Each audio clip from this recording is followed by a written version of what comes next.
Okay, welcome back to the podcast, everyone. On this episode, we have special guests Alen Vukobrad and Niko Grandov. Alen was the coach of the North American U14 football team in the Memorial of Vukovar Defenders tournament. The tournament aims to provide a platform for young Croatian footballers in the diaspora to showcase their talents while also honoring the memory of those who sacrificed their lives in the war. Our other guest, Nico, is one of the players who participated in the tournament, and we're going to hear from him in a little bit about his firsthand experience. But now we're going to hear from Alen about coaching the team and the goal of the tournament. Alen, thanks for coming on the podcast. Uh, Thank you, Stanko, to having me in your podcast. And again, was like a great experience for myself and for my colleague Hrvoje that also was like the coach and like involved in this like the process from day one. Also, I would like to mention we had like a couple more like coaches that they didn't have like opportunity to go this time with us, but I'm expecting them like next year. The feedback that I got from the players and the parents was like a amazing learning experience for them because they came from the different environment to Croatia. Again, it's a completely different environment, and for some of them, there was like the first time that they're visiting Croatia. But in general, like I didn't get like a one negative. Wow. Yeah, I mean, it sounds like an incredible experience. I mean, really for everyone involved. And I want to find out a little bit more about that. But before we go there, I want to ask a little about you. Can you talk a little about, where you're from and your background a little bit? Mm-hmm. Sure. Born and raised in Bjelovar. It's like the small city, like in Croatia, not far away, like from Zagreb, capital city. And I'm gonna say now, like the last 1 years, I'm in Toronto.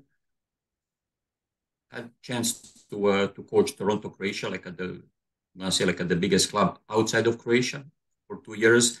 And I stayed in football, like I played back home, nothing like like at the top, like let's say like a third division maximum. But I'm gonna one of those guys that is gonna say like I should have like a great career, but I had like lots of injuries. But I'm gonna skip that part. Basically, I like love the game. Started to coaching, educating myself to help like the young generations. Well, I just mentioned that I spent like 7 years wearing like the football club Barcelona shirt. Was like a assistant technical director in FC Barcelona Academy here in Toronto, and also like the coach for U12, U14.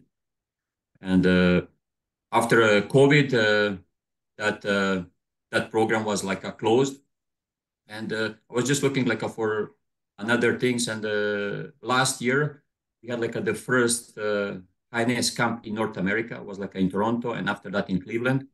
I met with few people from HNS, and basically they asked me like, would you like to help us to like to bring this like on the higher level to make like a selection and bring those boys like together to Vukovar like in April. And we did like this was like the first year that I was involved with my colleagues in this process, and I'm hoping that next year it's gonna be better. We're gonna idea is basically to spread more words to Croatian families in Canada and in North America. Again, it's a huge Croatian diaspora, and I'm hoping like in the future more people is gonna be aware of what we are doing, and maybe one day we're gonna have our Christian Pulisic that is gonna play for Croatia, right? Yeah, yeah, that would be awesome. Yeah, he's an incredible player. I mean, he's playing for the US, of course, but it would be awesome if, he played for Croatia. So Um, maybe if we had like this program like 10 years ago, maybe he will play for Croatia. But that's unfortunately, true. but again, what's happened. Like I'm just looking forward with my colleagues, and I'm not hoping. Like I'm sure sooner or later we're gonna have someone because it's so much potential.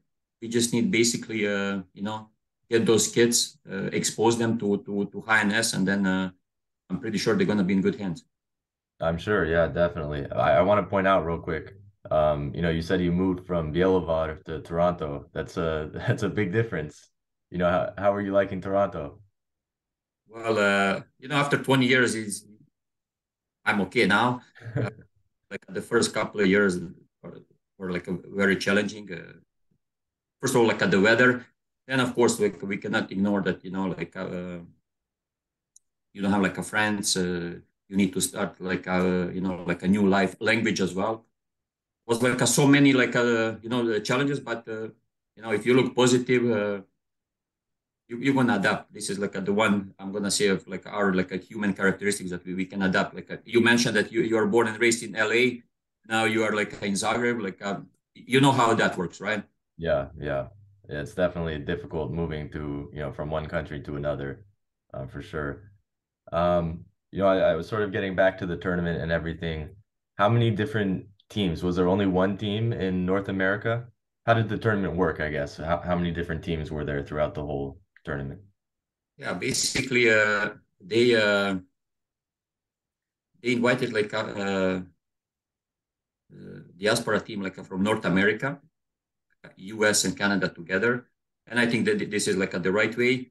Also, we had like for the first time like the boys from Australia as a team, right? And we had of course like the kids from Germany, Swiss, Sweden, but they haven't been like before as well. Like there, this was like a 19 tournament.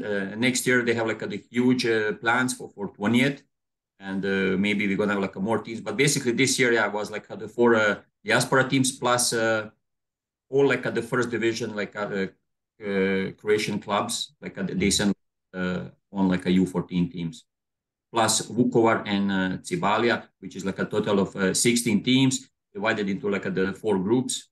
We are like in the group with nogometni klub like Rijeka, Šibenik, and Varaždin, like all these teams that are playing like the first Croatian division. Yeah. Okay, yeah, that's a pretty big tournament then. And Yeah. so how long did that take? How many was that, like a week that everyone was in Vukovar? Basically, it was like on from April 14 to 16. I wish that we had like a more time between or like a before to have some, like a maybe friendlies. After the tournament, we went to Osijek and we played like the one friendly game against like kids from Nogometni klub Osijek.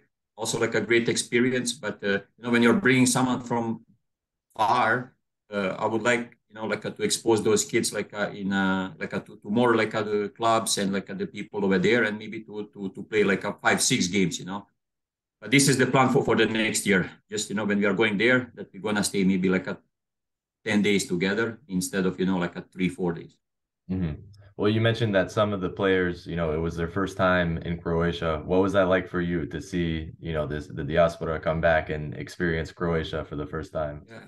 Oh, it was like you have the kids that basically they don't train together, they don't play together, and then like after couple hours you see them, like they're hugging each other, they're talking, they're smiling, joking. Of course, they're kids.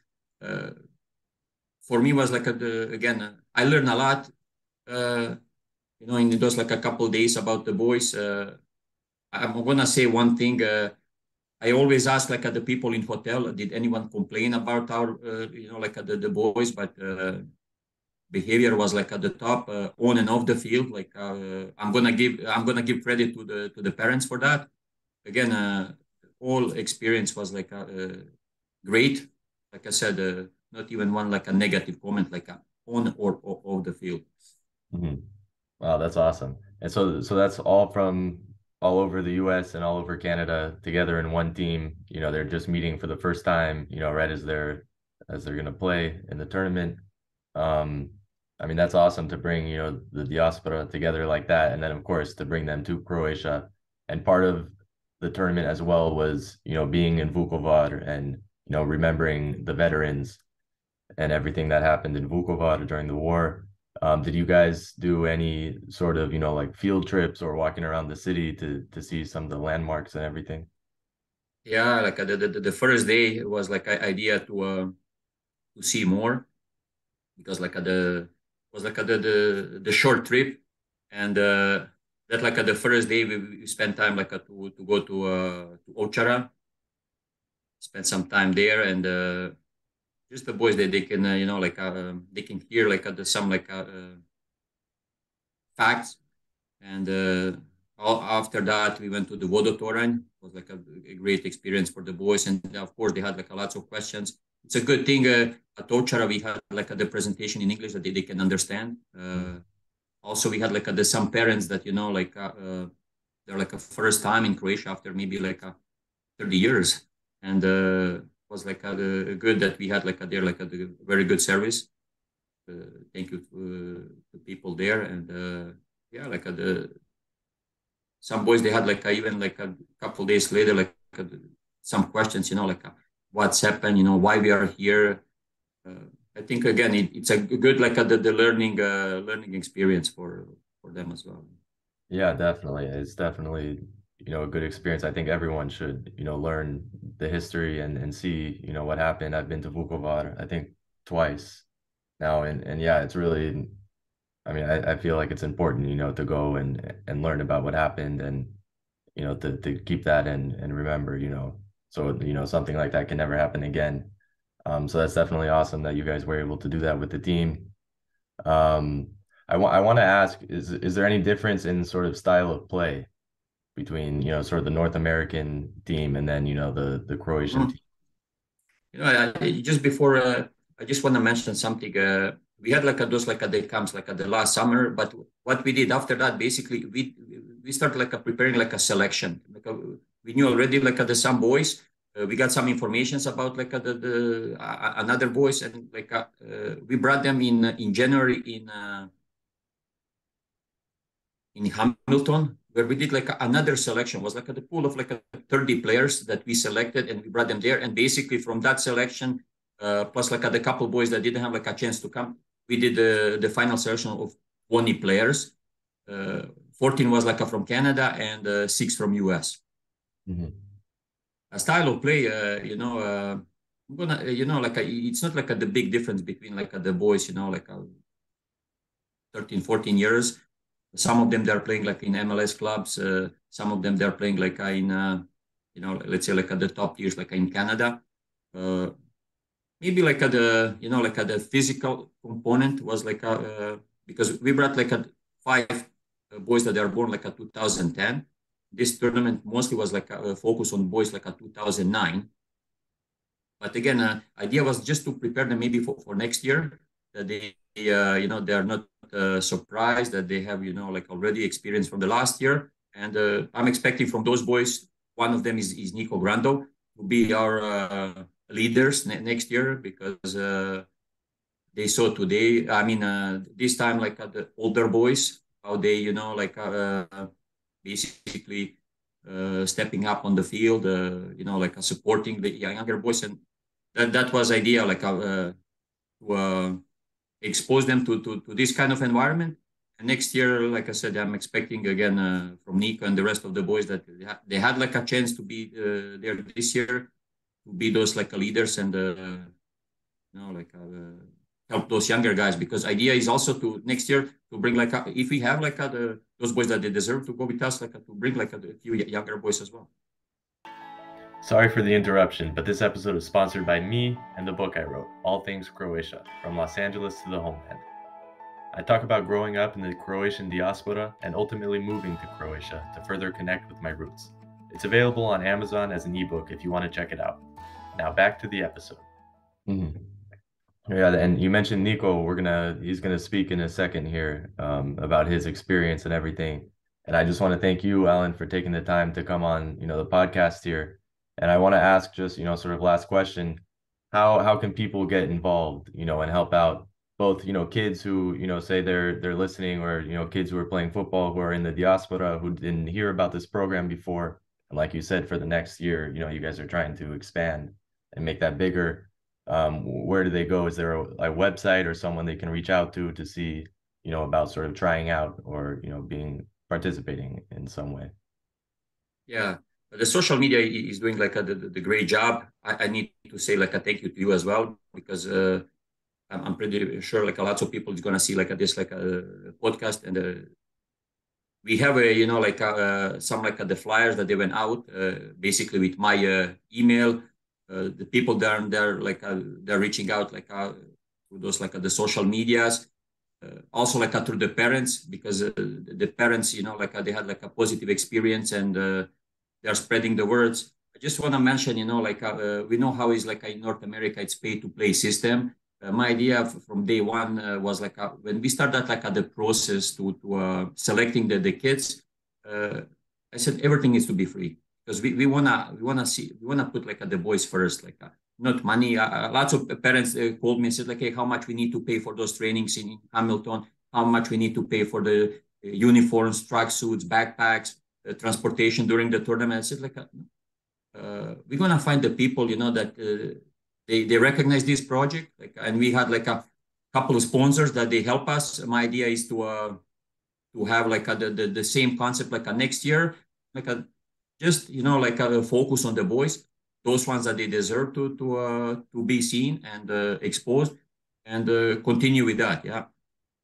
Well, that's awesome. Yeah, it can definitely be expensive, those types of tournaments and things. So that's awesome that you guys were able to, provide that with sponsors so that, kids of all different backgrounds and, everyone who's deserves to play is able to play in the tournament. Exactly. Yeah. Yeah, that's really awesome. Alen, I think it's really great what you guys are doing. I almost got goosebumps when you said you're talking about, Pulisic and saying we could get the next one, the next Pulisic. And even when you said 10 years ago, if this program was around, maybe he would be playing for Croatia. So that's awesome to think about how, the diaspora can get more connected to their Croatian roots through this. I mean, Rakitic, Šimunic,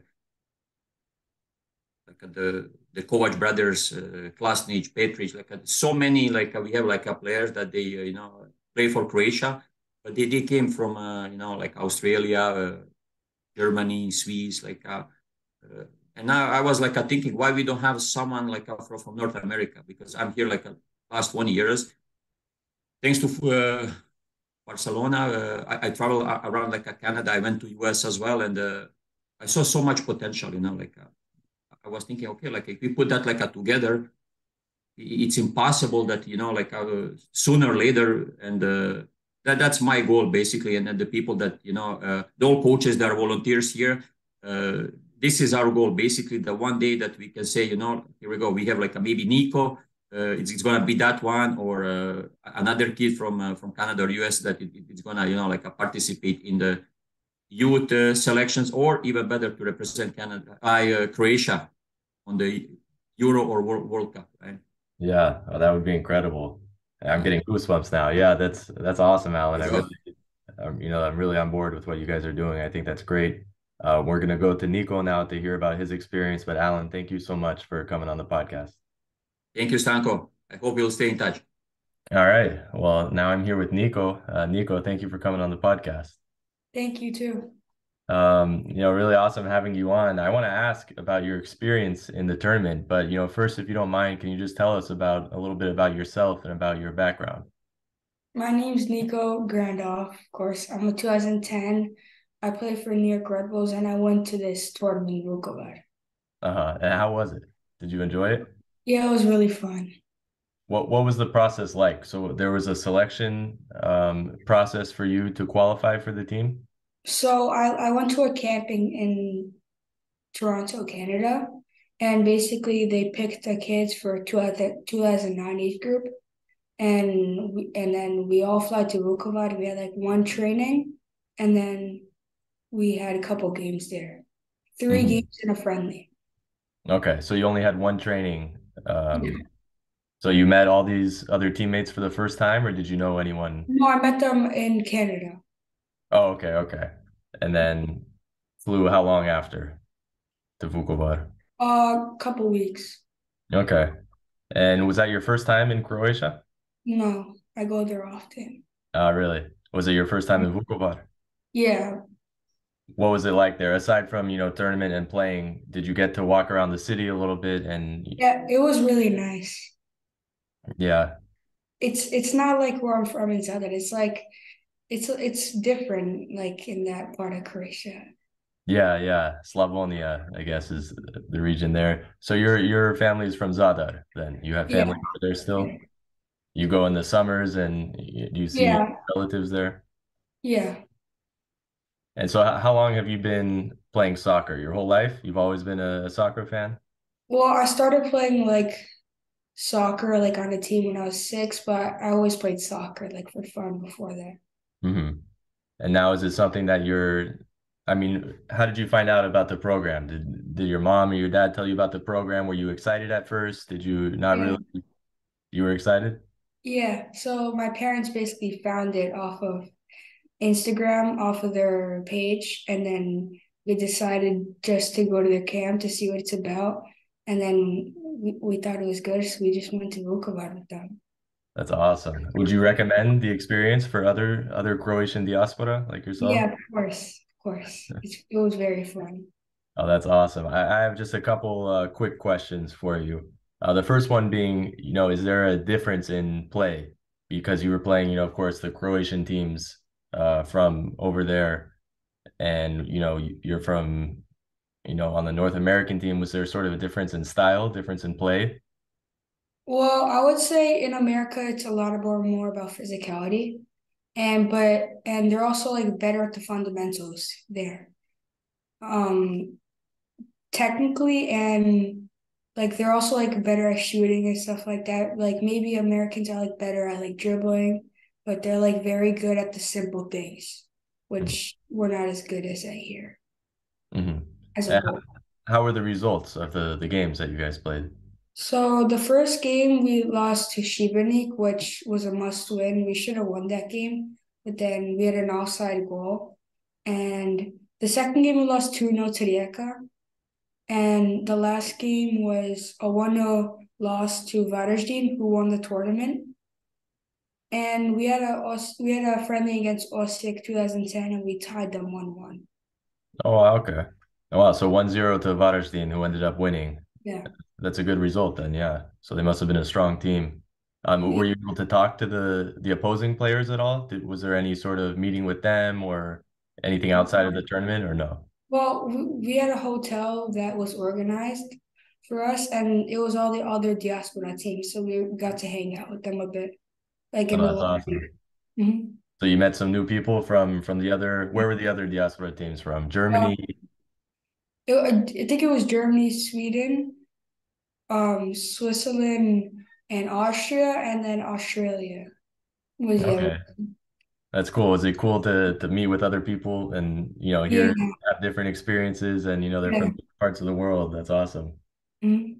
Well, Nico, I didn't want this to go on too long, so I just want to thank you for taking the time to come here on the podcast and share your experience. That's a really awesome. Well, first of all, I wish that I was good at soccer, and then second of all, I wish that I would have been able to do this program, when I was your age. That would have been so cool for me to meet other, Croatian diaspora around the world and Croatians, in Croatia, to be able to go and do that. I think that's an awesome thing that you were able to take part in. Last question before we go, not soccer related. What's your favorite food to eat when you're in Croatia? Cevapi. Jalapeno, of course. Mine too, I think. Well, Nico, thank you so much for taking the Thank time you to too. tell us a little about the tournament. Thank you. Bye. Thank you. Bye-bye.